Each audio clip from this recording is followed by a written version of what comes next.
नमस्कार। आर के Maurya commerce classes में एक बार फिर से आपका स्वागत है। इस वीडियो के माध्यम से आपको बताने जा रहे हैं मैनेजमेंट अकाउंटिंग का पेपर कैसे पूछा जाता है। यदि आप मैनेजमेंट अकाउंटिंग या बीकॉम एमकॉम के किसी भी सब्जेक्ट को शानदार तरीके से पढ़ करके पेपर में अच्छा अंक प्राप्त करना चाहते हैं, नाम मात्र के शुल्क में पूरा का पूरा ऑनलाइन सिस्टम से पूरा का पूरा कोचिंग उपलब्ध है, जो आपको ऑफलाइन कोचिंग में शायद ना मिले।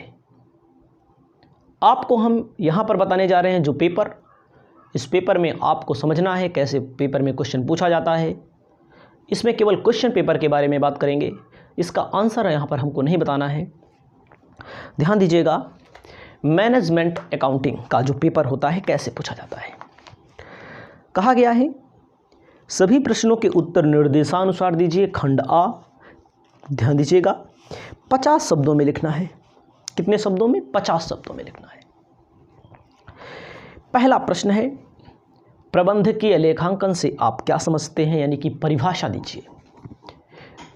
डिफिनीशन पूछा जा रहा है मैनेजमेंट अकाउंटिंग का, तो आपको तैयार कर लेना है। कोई भी पेपर, कभी भी कोई भी पेपर होगा तो एक क्वेश्चन जरूर पूछा जाएगा वहाँ पर, क्योंकि जो चैप्टर, जो सब्जेक्ट है उससे रिलेटेड क्वेश्चन तो पूछा जाना स्वाभाविक है, उसमें कोई दिक्कत नहीं है। आगे दूसरा, वित्तीय विवरणों से आप क्या समझते हैं। वित्तीय विवरण को इंग्लिश में कहते हैं फाइनेंशियल स्टेटमेंट। फाइनेंशियल स्टेटमेंट से आप क्या समझते हैं, इसके बारे में 50 शब्दों में बताइए। अनुपात विश्लेषण से क्या तात्पर्य है, रेशियो एनालिसिस क्या होता है, इसके बारे में आपको लिखना है। कोष प्रवाह विवरण क्या है, कोष प्रवाह विवरण को इंग्लिश में कहते हैं फंड फ्लो स्टेटमेंट। इसके बारे में स्पष्ट तौर पर आपको लिखना है क्या होता है, कैसे होता है। 50 शब्दों में जो लिख पाइएगा वो लिखिएगा। अगर आपको तैयारी करना है तो मैंने आपको पहले बता दिया, क्लास उपलब्ध है जहाँ पर आपको पूरी जानकारी मिल जाएगी। रोकड़ प्रवाह विवरण क्या है। देखो, ये सारे चैप्टर जो जिनके नाम आपको ऊपर से पढ़ते चले आ रहे हैं, सारे चैप्टर इंपॉर्टेंट हैं।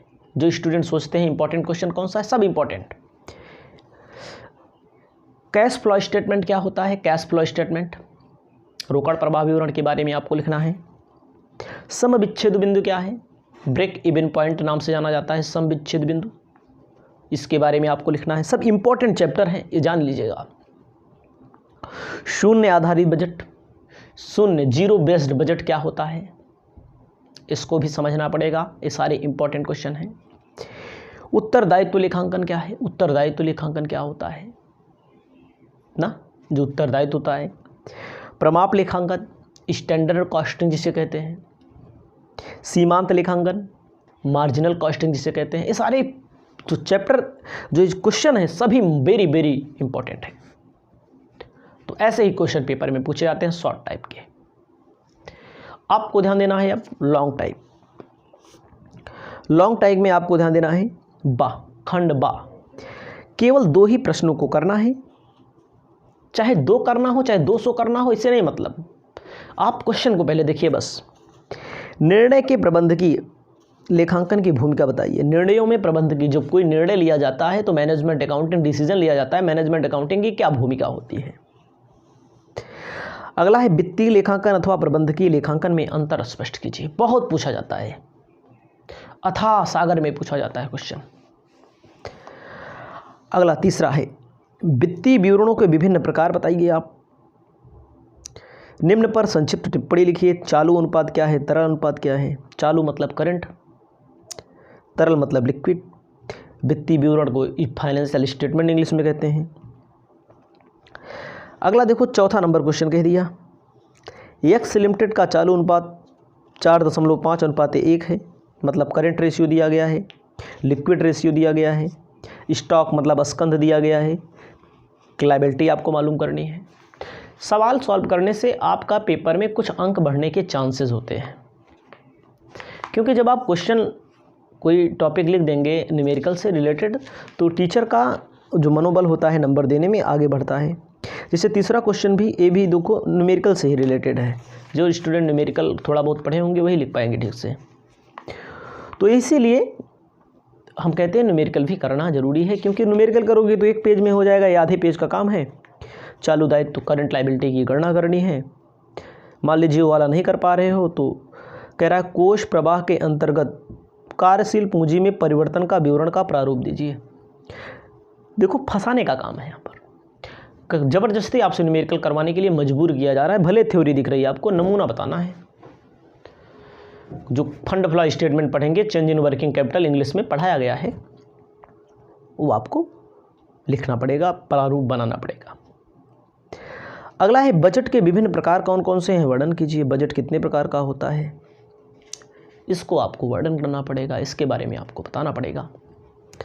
अगला है सम विच्छेद बिंदु की गणना निम्न सूत्रों के आधार पर कीजिए। सम विच्छेद बिंदु की गणना, ब्रेक इवन पॉइंट, बिक्री दिया है, परिवर्तनशील लागत दिया है, लाभ दिया है, स्थिर लागत दिया है, लाभ मात्रा अनुपात दिया है। अगला है प्रमाप लागत क्या है, वर्णन कीजिए, अथवा सामग्री विचरण पर एक संक्षिप्त टिप्पणी लिखिए। ये सारी चीज़ों के बारे में आपको लिखना पड़ेगा, समझना पड़ेगा, बताना पड़ेगा पेपर में जो बोला है, जैसे बोला है वैसे आपको सॉल्व करना पड़ेगा। आगे हम आपको बताना चाहते हैं खंड सा, ये में कह रहा है प्रत्येक प्रश्न का उत्तर। देखो ये पेपर कैसे पूछा है मैं ये बता रहा हूँ आपको। जैसे बजटरी नियंत्रण बहुत ही महत्वपूर्ण चैप्टर, इस पर एक निबंध लिखना है आपको। अगला है वित्तीय विवरण विश्लेषण के उद्देश्य एवं प्रविधियों का वर्णन कीजिए। उसके बाद 9वां है एक उत्पाद X के लिए आप सूचनाओं का दे दिया है, सूचनाएं दे दी गई हैं। देखो सभी प्रश्न का उत्तर करना है। इसमें कह रहा स्टैंडर्ड, एक्चुअल, ये सारी चीज़ें दी गई हैं, इसको आपको अपने आप से पढ़ करके सॉल्व करना है। यहाँ तो मैं क्वेश्चन तो सॉल्व नहीं करा रहा हूँ, यहाँ पर मेरा बताने का मेन मकसद है कि आप इसको ऐसे क्वेश्चन पेपर में पूछा जाता है। 9 नंबर क्वेश्चन जो पूछा गया है, देखो सामग्री लागत विचरण, सामग्री कीमत विचरण, उपभोग सामग्री विचरण, सामग्री यील्ड विचरण। उसके बाद आपको ध्यान देना है 10वें नंबर क्वेश्चन पे, कह रहा है एक बैलेंस शीट बनाकर दी गई है, इससे आपको क्या मालूम करना है, वर्किंग कैपिटल मालूम करना है, सोर्स ऑफ फंड मालूम करना है, उपयोग, मतलब पूरा सिस्टम पूछा गया। कोष प्रवाह विवरण बड़ा महत्वपूर्ण चैप्टर है। कोष प्रवाह विवरण और रोकड़ प्रवाह विवरण, अनुपात, सम विच्छेद बिंदु, प्रमाप लागत, यहीं से तो क्वेश्चन पूछा जाता है ज़्यादातर। अगला है 11वां नंबर दे दिया गया है आपके सामने, आवश्यक विवरण बताइए आप। ए में क्या पूछा है, देखो मैंने बताया ना 11 नंबर सब न्यूमेरिकल है। कौन कौन सा, 9वां, 10वां, 11वां। 11वां ब्रेक इवन पॉइंट से है, तो इसमें देखो ईयर दिया है, बिक्री दिया है, लाभ मात्रा अनुपात पूछा है, तमाम चीज़ें आपसे पूछा गया है।